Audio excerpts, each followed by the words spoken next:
公元前238年，22岁的秦王嬴政在故都雍城举行了成人加冕仪式。同年，他除掉了吕不韦和嫪毐，真正开始执掌大权，同时也开启了秦灭六国的步伐。本期视频，我们就一起走进秦灭六国的第一国——韩国。其实，嬴政第一个想灭的并不是韩国，而是赵国。其中一个原因是和他9岁之前在赵国所受的苦难有关。公元前236年，乘着赵国与燕国大战之际，秦国兵分两路进攻赵国。一路由王翦率领攻占赵国的燕羽和辽阳，另一路由桓乙和杨端和率领攻占邺城和安阳等9座城邑。赵军大败。公元前234年，秦王任命桓乙为将，率军进攻平阳和武城，斩杀赵国大将护哲，斩首10万，大败赵军。公元前233年，桓乙再次率军越过太行山，占领赤利和宜安，进攻赵国的腹地，直逼赵国的都城邯郸。赵王坚急忙命令正在北部防范匈奴的边防名将李牧为主将，率领边防军主力迅速南下，与邯郸派出的赵军会合，共同抗击秦军，由李牧统领。李牧率领赵军到达宜安附近，他分析形势后，采取筑垒固守、伺机反攻的策略，拒不出战，与秦军展开对峙。而秦军是长途奔袭来攻打赵国的，持久战对秦军是不利的。于是桓乙做出战术调整，他率领主力进攻肥下，其目的是诱使赵军走出固垒回援。一旦赵军脱离营垒，秦军就可以在运动中将其歼灭。可作为战国4大名将之一的李牧，如此小儿科的诱敌战术就显得有点捉襟见肘了。他早已洞悉其中的奥秘，并做出对应部署。面对秦军的战术，他依然按兵不动，也不去救援肥下。等到秦军的主力离开，大本营兵力空虚的时候，他立即率领赵军主力进攻秦军的大本营。多日来，赵军一直采取守势，拒不出战。秦军以为赵军绝不会主动出击，也就放松了警惕。等到赵军全军出击的时候，秦军毫无抵抗之力，留守的全部秦军以及大量的粮草辎重都被赵军俘获。而这只是第一步。依据李牧的判断，桓乙在得知秦军大营被偷袭后，肯定会率军回救。于是他安排一部分兵力等候在秦军回救的路上正面阻击，然后将剩余主力兵分两路埋伏于两边的侧翼。等到双方兵力在正面接触后，他立即指挥埋伏于两翼的主力对秦军发起前行攻击。此一战，秦军大败。而秦军主将桓乙的结局则至今都有争议。在《史记》中关于他的去向并没有明确的记载，《战国策》中则记载他兵败后被李牧所杀。杨宽在《战国史》中则认为桓乙就是樊於期，兵败后他逃往了燕国。后来荆轲刺秦王时，给秦王所带的樊於期的人头，事实上是桓乙的。公元前232年，秦国兵分两路进攻赵国，一路从邺城北上，准备渡过漳水向邯郸挺进；另一路从太原出发，直取狼孟，然后东进番吴。由于邯郸的南面有漳水及赵国的长城为依托，秦军难以迅速突破，所以李牧采取的是南守北攻的策略。他将司马尚部署在邯郸以南，据守长城一线，他自己则率领主力北上，迎击来犯的秦军。两军在番吴附近相遇，李牧发起猛攻，秦军大败。而后李牧又回师邯郸，与司马尚合军一处，继续攻击南路的秦军。南路的秦军在得知北路军已被击退后，士气大落，不战而走。上党等地的秦军也纷纷撤退，秦军彻底失败。由李牧组织的几次阻击战都是赵军胜利，重创秦军。但与此同时，赵军损失也不小，此时能够打败秦军已实属不易了。所以打了胜仗后，也无法组织起对秦军的远程追击和反攻，只能退守邯郸，暂时自保，为赵国赢得了喘息的时间，获得了短暂的稳定。进攻赵国的接连失败，也让秦王意识到攻灭赵国的时机还不够成熟，于是及时调整战略，将目标对准韩国。韩国其实早已意识到会被秦国攻灭，也做过一些挣扎。上期我们讲到，韩王先是派遣水利专家郑国，以皮秦为目的，给秦国修建了郑国渠，但结果却适得其反，不仅没有拖垮秦国，反而让秦国变得更加强大。公元前233年，韩王又派遣韩非子出使秦国。韩非子也是荀子的学生，和李斯是师兄弟。在他来秦国之前，秦王嬴政就看过他写的书，非常赞赏他的才华。他到秦国后，给秦王上书存韩，他告诉秦王，韩国已经臣服于秦国，秦国攻打别国，韩国总是追随，因此不应该先攻击韩国，而是应该攻击赵国。李斯深知韩非子的辩才了得，担心秦王嬴政被韩非子所蒙蔽，就上书陈述利害，并诋毁韩非子。秦王便将韩非子治罪，李斯则指使人给韩非子送去毒药，让他自杀。等到秦王后悔治罪韩非子，派人去赦免的时候，韩非子已经死了。公元前231年，韩王为了向秦王表示俯首称臣之心，主动献出了韩国的南阳地区。9月，秦王派遣内史腾去接受韩国献出的土地。内史腾来到南阳后，主动安抚百姓，缓解民众的抵触情绪，将南阳治理得井井有条，使其成为进攻韩国的前站。公元前230年，内史腾依照秦王的诏令，率领秦军突然渡过黄河南下，进攻韩国的都城新郑。一到强弩之末的韩国，还没有形成有效的抵抗就被攻克了，韩王安被俘虏。秦军乘胜追击，迅速占领了韩国全境，韩国灭亡。韩国的灭亡为消灭赵国和魏国打下了坚实的基础，也为统一天下迈出了坚实的第一步。本期视频就到这里，感谢观看，下期再见。公元前230年，韩国的灭亡拉开了秦灭六国的步伐。这一年，秦王嬴政30岁。那么，下一个要被灭亡的国家又该采取什么样的方式呢？本期视频，我们就一起走进秦灭六国的第二个国家——赵国。其实，在灭亡韩国之前，秦国就多次进攻赵国，可是赵国有名将李牧，秦军3番5次的进攻都没有收到很大的成效。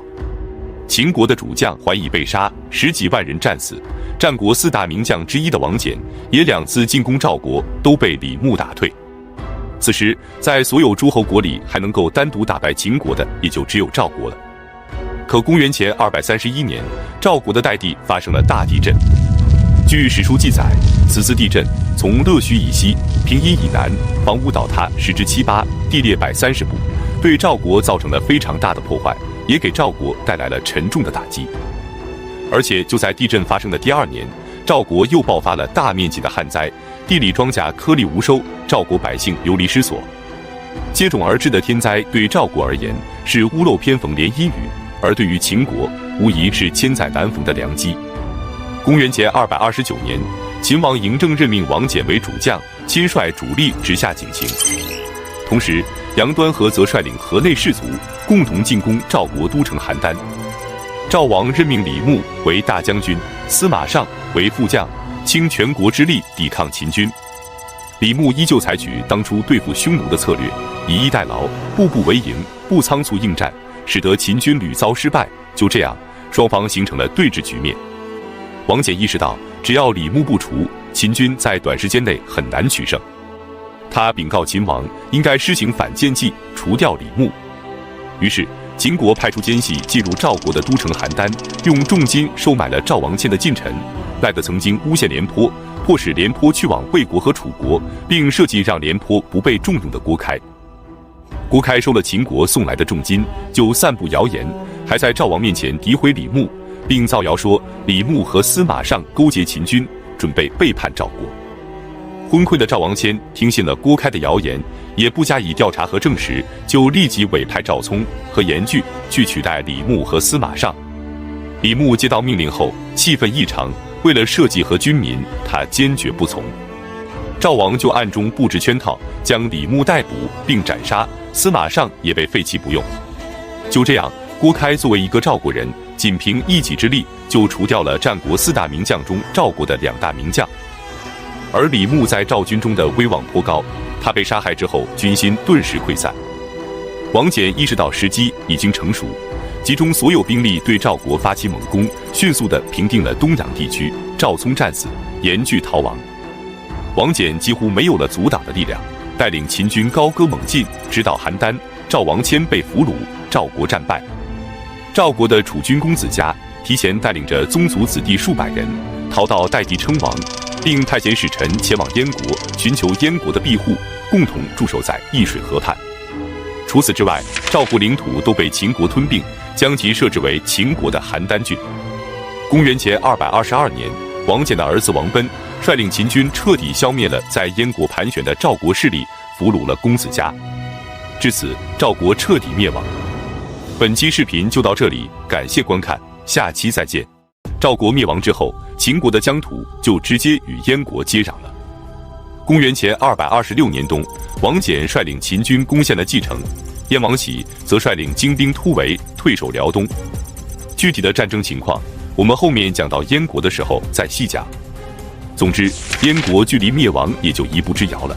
于是，秦军调转方向，准备进攻魏国。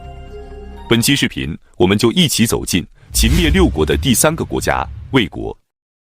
秦军攻占了蓟城之后，王翦就将大军驻扎在中山一带，这里向北可攻燕国，向东可攻齐国，向南可攻魏国和楚国。同时，王翦的儿子王贲则率领秦军进攻楚国的北部地区，并迅速地占领了20余座城池，给楚国一定的打击，其目的就是为了攻打魏国的时候，使楚国不敢轻举妄动。那么，攻打魏国又需要用什么样的战术呢？如果单论实力，击败魏国基本是没有悬念的。可魏国要是坚决抵抗，那么秦军也势必会有非常大的伤亡。于是，秦国再次使用此前屡试不爽的离间计。此次离间的对象是魏国的安陵君魏咎。魏咎的封地在安陵，安陵是联系魏国西部与大梁城的纽带。如果能将安陵城纳入秦国版图，那么魏国西部的赵陵、襄城、鲁阳、昆阳等地就都将成为飞地，不受大梁城的管控。这无异于就是折断了魏国的一只臂膀。于是秦国就派出使臣与安陵君商议，秦国愿意用500里的封地来交换安陵城，这个面积相当于安陵城的10倍有余，条件是非常诱人的。可安陵君却丝毫不为所动。见商议不行，秦国就派出5万人的军队抵达安陵城下进行军事施压。安陵君还是毫不妥协，并率领城内的数千魏军修筑工事，决心与安陵城共存亡。秦国见离间不行，那就只能硬打。公元前225年，王贲从燕国和赵国就地抽调10万大军，再加上前期已经抵达安陵城的5万秦军，共计15万人，号称50万，进攻魏国。魏国也知道秦军定会攻打大梁城，提前派出主力大军到北方去防御秦军南下。秦军则兵分2路，一路封锁黄河，阻挡魏军主力南下；一路由王贲率领绕到楚国，包围了魏国的都城大梁。面对秦军的进犯，即位才3年的魏王甲表现出异常坚定的决心，要保卫大梁。大梁城内屯有8万魏军，粮草辎重，足够3年之用，防守还是有很大的胜算。随后，魏军开始深挖壕沟，广修战备，依托城防工事，拼死抵抗。王贲率领的10几万人马进攻大梁城数日不下，进攻受阻。于是他派出军中使臣进入大梁城中进行谈判。可令人震惊的事情发生了，秦国使臣竟然被魏军在城楼上当众斩杀，人头挂在旗杆上示众。王贲见魏王软硬不吃，一面向秦王上书要求增兵，一面研究大梁城的地形。大梁城城防坚固，2面环水，一面是黄河，一面是汴河。这2条河流距离大梁城只有10几里，护城河将黄河和汴河通过沟渠联系在一起。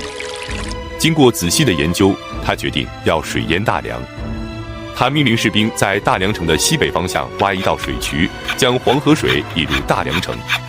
当时正值春汛时节，秦军冒雨挖渠，王贲亲自督促。